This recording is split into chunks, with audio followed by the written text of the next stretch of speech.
Pete the Cat and the Treasure Map. Pete and Callie are having a sleepover.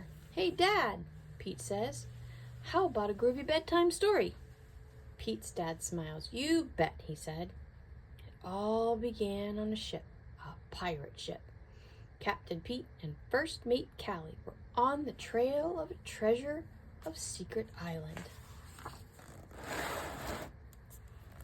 Captain Pete steers the ship through the big waves, and the wind pushes the sails.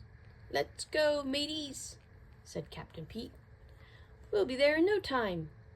Suddenly, First Mate Callie spotted something in the water. It was a big green head. "What is that?" she asked. Just then the boat began to rock. A giant arm reached up and splashed in the water, making the waves crash down into Captain Pete's boat. "Arg!" yelled the crew. "It's a monster! Run for your lives!" But did Pete worry? No, not at all. He knew just what to do. Captain Pete raced below deck. When he came back, he was holding his guitar.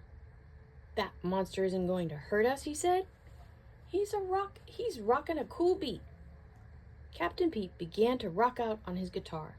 The monster nodded his head along with the music. Then it began to splash its arms to the time of the music. "See," said Captain Pete, "he's not a scary sea monster at all. He's an awesome sea drummer." "Oh no," First Mate Callie shouted as it started to rain. "Look, lightning! There must be a storm coming." "Batten down the hatches," Captain Pete shouted. "Everyone get ready. This looks like it's going to be a big one." The boat began to rock back and forth. The wind picked up and the waves grew taller and taller. Soon Captain Pete's boat was on top of the waves. "Whoa," said Captain Pete as the wave almost knocked over the boat. "This is not a groovy storm."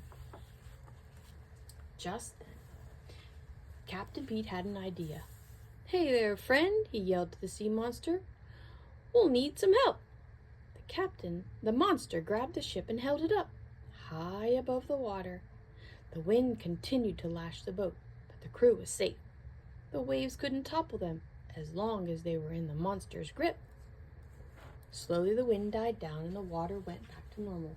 "Hip, hip, hooray! Hip, hip, hooray!" shouted the crew as the monster set them back in the water. "Let's hear it for our new pal." "Thanks, friend," said Captain Pete. We never would have made it through the storm without you." The monster grinned. He was happy to help his new buddies. Suddenly, First Mate Callie spotted something in the distance. It was Secret Island.